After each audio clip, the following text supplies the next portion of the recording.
Salut à tous, on se retrouve aujourd'hui pour parler du Real Madrid en ce lundi 8 décembre et on commence tout d'abord avec la rencontre hier soir. Le Real Madrid recevait le Celta Vigo, on en a beaucoup parlé ces derniers jours et le résultat les gars est catastrophique pour le Real Madrid. Défaite 2-0 donc une soirée à oublier totalement.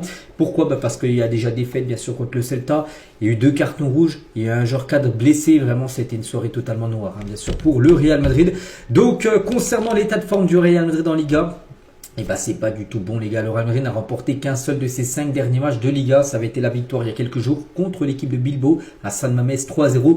Sinon les gars, ça a été vraiment l'éclaircie dans le flou total parce que la défaite contre le Celta, puis avant il y a eu 3 matchs nuls contre Gérone Elche et contre le Rayo Vallecano. Donc tu as pris seulement en gros 6 points voilà, sur combien? Sur 15 possibles, 6 sur 15. C'est pas bon. Pour un club comme le Real Madrid, bien sûr, qui vise la Liga, il faut prendre beaucoup plus de points. Et le gros problème, bien sûr, c'est même si on rajoute même les matchs en plus que la Liga, bien sûr, la Ligue des Champions, le Real Madrid a remporté seulement 2 victoires lors des 7 derniers matchs contre l'Olympiakos 4-3. Et contre Bilbao du coup 3-0. Donc la série n'est pas du tout bonne bien sûr. Et du coup au classement, voilà, force de ne pas gagner des matchs.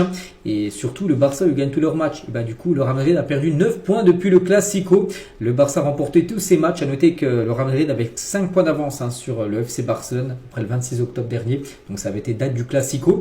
Et depuis, depuis l'écart a totalement changé. Maintenant c'est le Barça qui a 4 points d'avance sur le Real. Donc la Liga, non, les gars, n'est pas terminée. C'est pas que tu as 4 points de retard que c'est fini. Il reste encore 22 journées de Liga, donc il reste encore beaucoup de points à prendre. Mais là, attention, parce que là, tous les points perdus, il va falloir les rattraper lors des prochains matchs. Donc voilà, maintenant il faut gagner. Là, il faut tout gagner déjà jusqu'à la fin d'année, parce que là, la situation est très très critique. Voilà pour tout le monde, pour le joueur, pour les joueurs. Pour le coach bien sûr. Et le Celta Vigo qui a battu le Real Madrid au Bernabéu pour la première fois en 19 ans en Liga. La dernière fois c'était en 2006 que le Celta Vigo s'était imposé du côté du Real. Voilà, c'était une éternité. Et le Real Madrid n'avait plus perdu par 2 buts d'écart au Bernabéu depuis 2019 hors Barça. Donc la dernière fois remonte à mai 2019. Ça avait été face au Betis Séville si on enlève le FC Barcelone par exemple. Donc voilà. Ça faisait 6 ans que le Real Madrid n'avait pas perdu à domicile par 2 buts d'écart si on enlève l'équipe rivale du Barça. Xabi Alonso, on va parler beaucoup de Xabi Alonso parce que la situation est pas bonne pour Xabi Alonso. Les résultats sont pas bons. Attention au coach.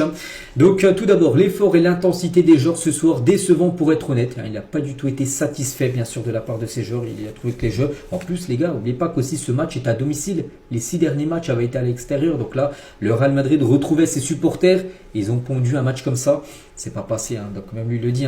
Décevant pour être honnête, bien sûr, il n'y avait pas assez d'efforts. On a l'impression qu'il n'y avait qu'une équipe qui voulait gagner, c'est le Celta. Et ils ont gagné en gros. Nous étions meilleurs à 10 que